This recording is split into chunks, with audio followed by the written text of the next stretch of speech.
Hello guys, സുഖമല്ലേ എല്ലാവർക്കും? ഇന്ന് ഞങ്ങൾ പോകുന്നത് വേദുവിൻ്റെ ആദ്യത്തെ ഓണം സെലിബ്രേഷന് വേണ്ടിയാണ് കേട്ടോ.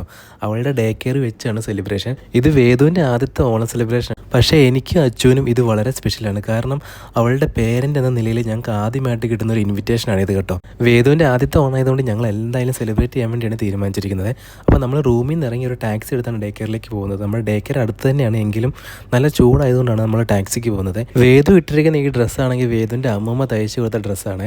അങ്ങനെ നമ്മൾ വേദുവിനെ കൊണ്ട് ഡേ കെയറിലേക്ക് എത്തിയിട്ടുണ്ട്. എത്തിക്കഴിഞ്ഞപ്പോഴേക്കും അവിടെ എല്ലാം സെലിബ്രേഷന് വേണ്ടി സെറ്റാക്കി ഇരിക്കുമായിരുന്നു. വേദു എന്തായാലും നല്ല ഹാപ്പി മൂഡിലാണ്.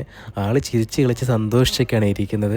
അവിടെ പിള്ളേരുടെ പല പരിപാടികളും ഉണ്ടായിരുന്നു. നമ്മുടെ കുഞ്ഞു മക്കളെ ഇതുപോലെയുള്ള പരിപാടികൾ കൊണ്ടുപോയി അവരെ എൻഗേജ് ആക്കാൻ ശ്രമിക്കണം കേട്ടോ. ഇവിടെയുള്ള കുഞ്ഞുങ്ങളൊക്കെ മിക്കപ്പോഴും അവർ റൂമിൽ തന്നെയായിരിക്കും സ്പെൻഡ് ചെയ്യുന്നത്. പക്ഷേ ഇതുപോലുള്ള ഡേ കെയറിലൊക്കെ നമ്മൾ കുഞ്ഞുങ്ങളെ വിട്ട് കഴിഞ്ഞാൽ അവർക്ക് മാക്സിമം എക്സ്പ്ലോർ ചെയ്യാൻ സാധിക്കും കേട്ടോ. അങ്ങനെ നമ്മൾ വന്ന് ഓണപ്പരിപാടിയൊക്കെ തുടങ്ങിയിട്ടുണ്ട്. കുട്ടികളുടെ കലാപരിപാടികളും മത്സരങ്ങളും എല്ലാം ഉണ്ടായിരുന്നു. എല്ലാം കണ്ടിരിക്കാൻ നല്ല രസമായിരുന്നു. നമ്മുടെ നാട്ടിലെ ഓണപ്പരിപാടിയൊക്കെ മിസ് ചെയ്യുന്നുണ്ടെങ്കിൽ ഇതുപോലെയുള്ള പ്രോഗ്രാംസ് ഒക്കെ ഉണ്ടെങ്കിൽ നമുക്ക് ആ മിസ്സിങ് മാറ്റിയെടുക്കാൻ പറ്റും കേട്ടോ. അങ്ങനെ പരിപാടിയെല്ലാം കഴിഞ്ഞിട്ട് ഡേ കെയറിൻ്റെ വക പിള്ളേർക്ക് എല്ലാവർക്കും ഗിഫ്റ്റൊക്കെ ഉണ്ടായിരുന്നു. ഞങ്ങൾ ഗിഫ്റ്റൊക്കെ മേടിച്ചു.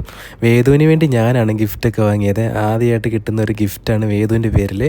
അങ്ങനെ അതെല്ലാം കഴിഞ്ഞിട്ട് പായസമൊക്കെ ഉണ്ടായിരുന്നു. ഓണം ഒരുമയുടെ ഒത്തുചേരലിൻ്റെ ആഘോഷമാണ്. ഇത് അതുപോലെ തന്നെയായിരുന്നു. കാരണം ഇവിടെ ഉണ്ടായിരുന്ന കുട്ടികൾ ഡിഫറൻറ്റ് സ്റ്റേറ്റിലും ഡിഫറൻറ്റ് നാഷണാലിറ്റിയിൽ നിന്നും വന്നവരായിരുന്നു.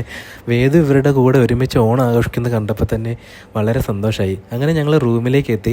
വേദുവിന് കിട്ടിയ ഗിഫ്റ്റൊക്കെ തുറന്ന് നോക്കി. അവളുടെ ആദ്യത്തെ ഗിഫ്റ്റാണ്. അതെല്ലാം തുറന്ന് അവളെ കാണിച്ചപ്പോഴേ ആൾക്ക് സന്തോഷമൊക്കെ ആയി കേട്ടോ. അങ്ങനെ ഈ വീഡിയോ ഞാനിവിടെ നിർത്തുവാണ്. നമുക്കിനി ഓണത്തിൻ്റെ പല വിശേഷങ്ങളായിട്ട് അടുത്ത വീഡിയോയിൽ വീണ്ടും കാണാം.